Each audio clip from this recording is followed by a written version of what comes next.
वाकया जब हुआ तो चीफ मिनिस्टर साहब ने इस बात को यकीनी बनाया कि लवाहिकीन जिस तरह की एफआईआर चाहते हैं वो एफआईआर कटवाएं, और एफआईआर कटी। पाकिस्तान पीपल्स पार्टी के सिटिंग एमपीए का नाम उस एफआईआर में मौजूद है, और सिंध हुकूमत इस बात को यकीनी बनाएगी कि उसके लवाहिकीन को इंसाफ मिले, और जिस तरह से वो मुतमईन होंगे। सिर्फ इस बुनियाद पर नहीं कि अगर कोई पीपल्स पार्टी का एमपी है और उसके ऊपर इल्जाम लगा है तो हम कोई इतने कोई मतलब बेहिस लोग हैं कि एक शख्स मारा गया और उसकी तरफ भी हम ना खड़े हो।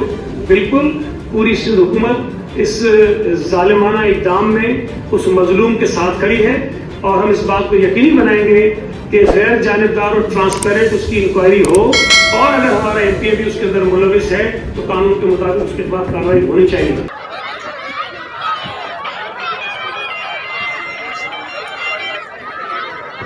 हेलो सोनो जा अरे केड़िया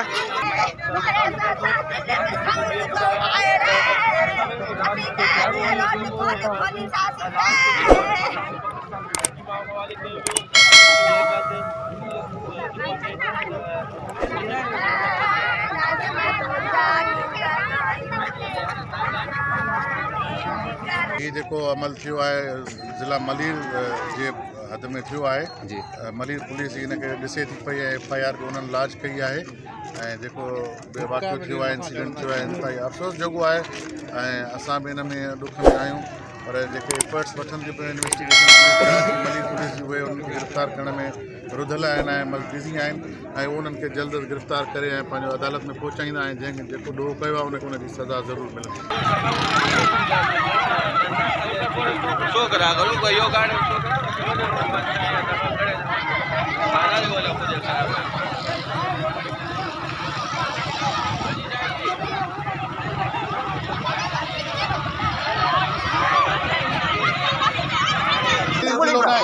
जिले की गाल कौन है? जिले की गाल कौन है? जिले की गाल कौन है? हमें साईं कामे जाई दो, असां दे डीएसपी काम होगा गिरफ्तारी दो, वो रोड खुलेंगे स्टेशन की बंदी ना करने बाकी रात में जो जाए छोड़ बाकी रात में जो लोग आज बात करने जिले की गाल कौन है? सिर्फ पुलिस सिर्फ पुलिस सिर्फ पुलिस सिर्फ पुलिस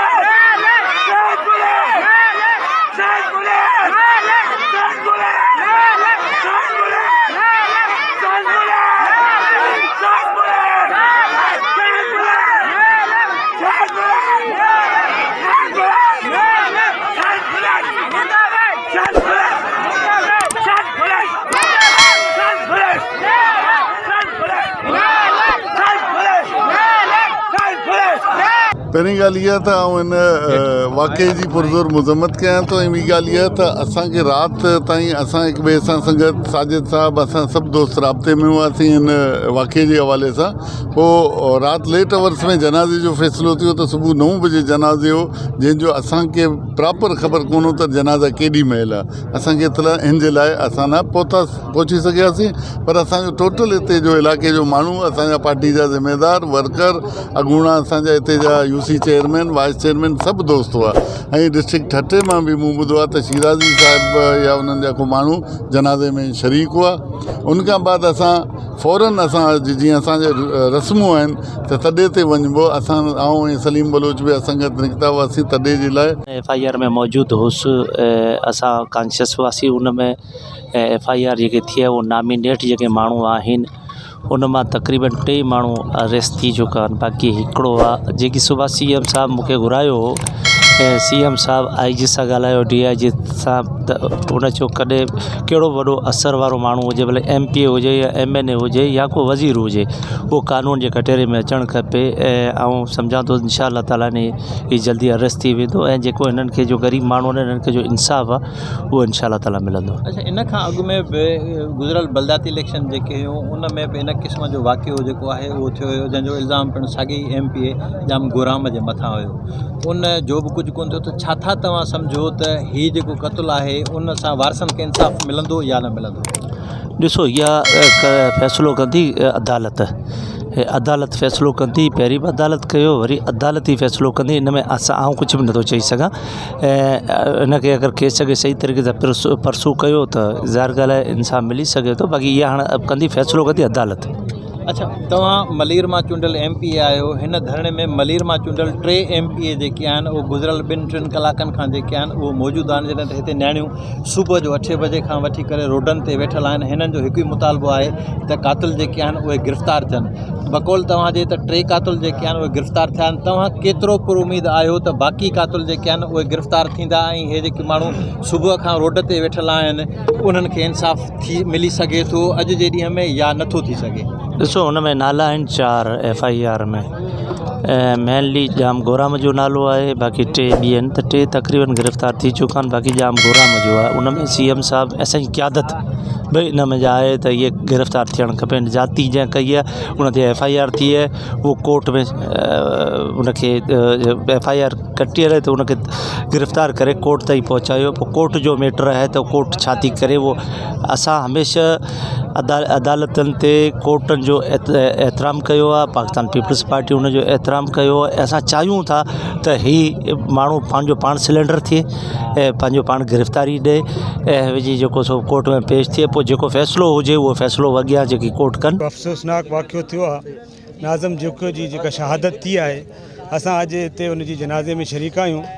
इहा ज़ुल्म ऐं बर्बरियत जी हिकु वॾो वाक़ियो आहे। हिकु मासूम खे क़तल कयो वियो आहे। हिकु माउ खां उनजो जगर जो गोशो चिनियो वियो आहे। हिकु 4 जेके आहिनि मासूम उनजा औलाद आहिनि उन्हनि खां उनजी वालिद साहब खे खसियो वियो आहे। हिकु गुलाब जी गुल खे मसले कुचले क़तल कयो आहे। असां हिन क़तल जी भरपूर अल्फाज़नि में मज़म्मत कयूं था ऐं इहो चवणु चाहियूं था त सिंध कंहिं अरब, कंहिं अरगून ऐं कंहिं तुर्क जी ज़ाती जागीर कोन्हे। असांजी वॾनि जेका जाकोड़ करे हिन धरती खे बचायो आहे ऐं असां जेके रहियल सिंध जा वासी आहियूं असां ते फ़र्ज़ु आहे त पंहिंजी धरती जी हिफ़ाज़त कयूं। असां हिन क़तल जी भरपूर मज़म्मत कयूं था ऐं इहो मुतालबो कयूं था त जेके हिन क़तल में मुलवस आहिनि उन्हनि खे फ़िलफ़ौर गिरफ़्तार कयो वञे ऐं जेके FIR खां नाला रहियल आहिनि उन्हनि नालनि खे बि शामिलु करे उन्हनि खे बि शामिल तफ़्तीश कयो वञे।